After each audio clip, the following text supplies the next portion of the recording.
Hello, പുതിയൊരു വീഡിയോയിലേക്ക് എല്ലാവർക്കും സ്വാഗതം. ഇന്ന് ഞാൻ പറയാൻ പോകുന്നത് എല്ലാവർക്കും വളരെയധികം യൂസ്ഫുൾ ആയിട്ടുള്ള ഒരു കാര്യമാണ്. അതായത് രാവിലെ തന്നെ ബെഡിൽ നിന്ന് എഴുന്നേൽക്കുമ്പോൾ നമ്മൾ വളരെയധികം ടയേർഡായ പോലെയാണ് നമ്മൾ എഴുന്നേൽക്കാറ്. അപ്പോൾ ആ ഒരു ക്ഷീണം നമുക്ക് എങ്ങനെ മാറ്റാം എന്നുള്ളത് ഈ ഒരു വീഡിയോയിലൂടെ ഞാൻ നിങ്ങൾക്ക് പറഞ്ഞു തരുന്നതായിരിക്കും. അപ്പോൾ ഫുള്ളായിട്ട് വീഡിയോ കാണാം. നമുക്ക് സ്റ്റാർട്ട് ചെയ്യാം. അതായത് കുറച്ച് പ്രായമുള്ള ആളുകളൊക്കെ ആണെന്നുണ്ടെങ്കിൽ കാലുവേദന, കൈവേദന അതുപോലുള്ള എല്ലാ അസുഖങ്ങളും ഇന്ന് ചെറുപ്പക്കാരിൽ വരെ കണ്ടുവരുന്ന ഒന്നാണ്. അപ്പോൾ എഴുന്നേൽക്കാൻ കഴിയുന്നില്ല, ബെഡിൽ നിന്ന് അങ്ങോട്ട് എഴുന്നേറ്റ് ഇരിക്കാൻ പറ്റുന്നില്ല. അപ്പോൾ നമുക്ക് കംഫർട്ടബിളായിട്ട് കാല് നീട്ടിയിട്ടോ അതല്ലാന്നുണ്ടെങ്കിൽ ചന്ദ്രപ്പടിയിട്ട് നമുക്ക് എങ്ങനെയാണോ കംഫർട്ടബിളായിട്ട് നട്ടിൽ നിവർത്തിയിരിക്കാൻ പറ്റുന്ന ആ രീതിയിൽ ഇരിക്കുക. എന്നിട്ട് കൈകൾ ഒരു കൈയിൻ്റെ മുകളിൽ മറ്റേ കൈ മലർത്തി വെക്കുക. അതായത് ഭൈരവി മുദ്ര എന്നൊക്കെയാണ് ഇതിനെ പറയുക. എന്നിട്ട് സാവധാനം കണ്ണുകൾ അടയ്ക്കുക. എഴുന്നേറ്റിരുന്ന് കണ്ണുകൾ അടച്ചുകൊണ്ട് തന്നെ നിങ്ങൾക്ക് എഴുന്നേറ്റിരിക്കാവുന്നതാണ്. എന്നിട്ട് കണ്ണുകൾ അടച്ചുകൊണ്ടിരുന്നു കൊണ്ട് തന്നെ നിങ്ങളുടെ ബ്രീത്ത് നട്ടെല്ല് നിവർത്തി നേരാവണ്ണം ഇരുന്നുകൊണ്ട് ബ്രീത്ത് ഇൻഹെയിൽ ചെയ്യുന്നതും എക്സ്ഹെയിൽ ചെയ്യുന്നതും നിങ്ങൾ ശരിയായ രീതിയിൽ നിരീക്ഷിക്കുക. അതിലേക്ക് മാത്രം ശ്രദ്ധ കൊണ്ടുവരിക.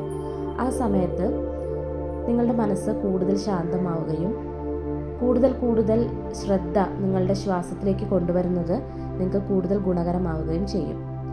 ഓക്കെ, അതിനുശേഷം നിങ്ങൾ കണ്ണടച്ചുകൊണ്ട് തന്നെ ഇരിക്കാം. ഈ കൈ ഇതുപോലെ പിടിച്ചുകൊണ്ട് നെറ്റിയുടെ ഭാഗങ്ങളിലൊക്കെ ഒന്ന് 10 തവണ ഇതുപോലെ ഒന്ന് മസാജ് ചെയ്ത് കൊടുക്കാം. അതിനുശേഷം പുരികത്തിൻ്റെ ഭാഗം, കണ്ണിൻ്റെ താഴ്ഭാഗം, ഈ 2 സൈഡിലും ഇതുപോലെ 10 തവണ വീതം നിങ്ങൾ മനസ്സിൽ കൗണ്ട് ചെയ്താൽ മതി. ആ ഒരു തരത്തിൽ ഈ വീഡിയോ നിങ്ങൾ മുഴുവനായി കണ്ട് നിങ്ങൾക്ക് സ്വയം തന്നെ ചെയ്യാവുന്നതാണ്. അതുകൊണ്ട് പുരികത്തിൻ്റെ ഭാഗങ്ങളിലും ഇതുപോലെ ജസ്റ്റ് ഒരു പ്രഷർ കൊടുത്തുകൊണ്ട് തന്നെ നിങ്ങൾക്കൊന്ന് മസാജ് ചെയ്ത് കൊടുക്കാം. ഇതുകൊണ്ട് ഉദ്ദേശിക്കുന്നത് നിങ്ങളുടെ മുഖത്തെ ആ ക്ഷീണവും ഒക്കെ മാറി ബ്ലഡ് സർക്കുലേഷൻ വർദ്ധിക്കുക എന്നുള്ളതാണ്. അപ്പോൾ മൂക്കിൻ്റെ ഈ ഭാഗങ്ങളിലൊക്കെ ഇങ്ങനെ ചെയ്ത് കൊടുക്കുന്നത് വഴി അടഞ്ഞു കിടക്കുന്ന മൂക്കൊക്കെ ആണെന്നുണ്ടെങ്കിൽ ഒന്ന് തുറന്നു വരാനും ഒക്കെ ഹെൽപ്ഫുള്ളാണ്. താടിയുടെ ഭാഗങ്ങളിലത്തെ ബ്ലഡ് സർക്കുലേഷൻ വർദ്ധിക്കുന്നതിനും ഇങ്ങനെ ചെയ്യുന്നത് ഗുണകരമാണ്. ഇനി ഈ കാണുന്ന രീതിയിൽ കൈകൾ പിടിച്ച് ചെവിയുടെ താഴെ മുകളിലേക്ക് ഇങ്ങനെ നന്നായി മസാജ് ചെയ്ത് കൊടുക്കുക.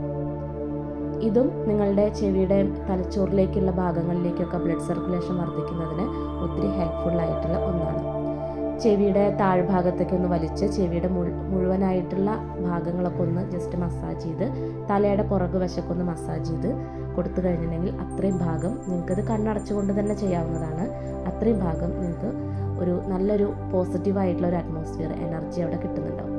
ഇത് നിങ്ങൾ ഷോൾഡർ മുതൽ നിങ്ങളുടെ തന്നെ കൈകൾ ഉപയോഗിച്ചുകൊണ്ട് ഷോൾഡർ മുതൽ കൈപ്പത്തി വരെയുള്ള ഭാഗങ്ങൾ നന്നായിട്ടൊന്ന് നന്നായി പ്രസ് ചെയ്തുകൊണ്ട് തന്നെ നന്നായി മസാജിങ് അവിടെ കണ്ണടച്ചുകൊണ്ട് തന്നെ നിങ്ങൾക്ക് ചെയ്യാം. അതിനുശേഷം നിങ്ങളുടെ ബോഡിയിൽ നിങ്ങൾക്ക് എങ്ങനെയൊക്കെയാണോ എത്തിപ്പിടിക്കാൻ പറ്റുന്ന ആ രീതിയിലൊന്ന് നന്നായി മസാജ് ചെയ്ത് ഹിപ്പിൻ്റെ ഭാഗം, കാൽമുട്ടിൻ്റെ ഭാഗം, കാൽത്തൊടയുടെ ഭാഗം, മുട്ടിൻ്റെ താഴെയുള്ള ഭാഗങ്ങൾ, മറ്റേ കാൽപാദം വരെയുള്ള വിരലുകൾ വരെയുള്ള ഭാഗങ്ങൾ നിങ്ങൾ ഇതുപോലെ നന്നായി നിങ്ങളുടെ കൈ ഉപയോഗിച്ച് തന്നെ നിങ്ങൾ തന്നെ ഒന്ന് സ്വയം മസാജ് ചെയ്ത് കൊടുത്ത് കഴിയുമ്പോൾ നിങ്ങൾക്ക് തോന്നുന്ന ഒരു ഫീലിങ്സ് അത് നിങ്ങൾക്ക് ഫീൽ ചെയ്ത് തന്നെ അറിയണം. കാരണം മൊത്തത്തിലൊരു ബ്ലഡ് സർക്കുലേഷൻ്റെ ഭാഗമായിട്ട് നിങ്ങളുടെ ശരീരം ആകെ ഒരു എനർജറ്റിക് ആയിട്ട് ആ എഴുന്നേറ്റ് വന്ന ആ ഒരു ഉറക്കത്തിൻ്റെ ആ ഒരു ക്ഷീണത്തിൽ നിന്നൊക്കെ മാറി നല്ലൊരു എനർജറ്റിക് ആയിട്ടുള്ളൊരു രീതി നിങ്ങൾക്ക് ആ ഒരു സമയത്ത് നിങ്ങൾക്ക് ഫീൽ ചെയ്യും. ആ ഒരു രീതി നിങ്ങൾ കണ്ണുകൾ തുറക്കരുത്, കണ്ണുകൾ അടച്ചുകൊണ്ട് തന്നെ നേരത്തെ ഇരുന്ന അതേ പൊസിഷനിൽ ഇരുന്നു കൊണ്ട് നന്നായി ബ്രീത്ത് ഇൻഹെയിൽ ചെയ്യുക, എക്സ്ഹെയിൽ ചെയ്യുക. ഒപ്പം നിങ്ങളുടെ ശരീരത്തിൽ വന്നിട്ടുള്ള മാറ്റം എഴുന്നേറ്റ സമയത്തും ഇപ്പം നിങ്ങളിതൊക്കെ ചെയ്ത സമയത്തും നിങ്ങളിലുണ്ടായിട്ടുള്ള മാറ്റം നന്നായി നിങ്ങൾ വീക്ഷിക്കുക. ഇത് ഡെയിലി നിങ്ങൾ ചെയ്ത് നോക്കൂ. നിങ്ങൾക്ക് രാവിലത്തെ എഴുന്നേറ്റ് വരുന്ന ആ ഒരു ക്ഷീണമൊക്കെ നിങ്ങൾക്ക് മാറിക്കിട്ടും. അപ്പോൾ നിങ്ങൾ കണ്ണ് തുറക്കേണ്ടത് കൈ നന്നായി റബ്ബ് ചെയ്ത് ഉള്ളിൽ കൈ നന്നായി ചൂടാക്കിയ കൈത്തലം നിങ്ങളുടെ കണ്ണിന് മുകളിൽ വെച്ചുകൊണ്ട് കൈകളിലേക്ക് നോക്കിക്കൊണ്ട് അന്നത്തെ ദിവസം വളരെ മനോഹരമാണെന്നുള്ള ചിന്തയോട് കൂടിയിട്ട് നിങ്ങൾ എഴുന്നേൽക്കാൻ ശ്രമിക്കുകയാണെന്നുണ്ടെങ്കിൽ അന്നത്തെ ദിവസം കൂടുതൽ എനർജറ്റിക് ആയിട്ടുള്ള ഒരു ദിവസമാക്കി മാറ്റാൻ പറ്റും. അപ്പോൾ നിങ്ങളിത് ട്രൈ ചെയ്ത് കഴിഞ്ഞിട്ട് നിങ്ങളുടെ അനുഭവം എന്താണെന്നുള്ളത് കമൻറ്റ് ബോക്സിൽ അറിയിക്കുക. Thank you.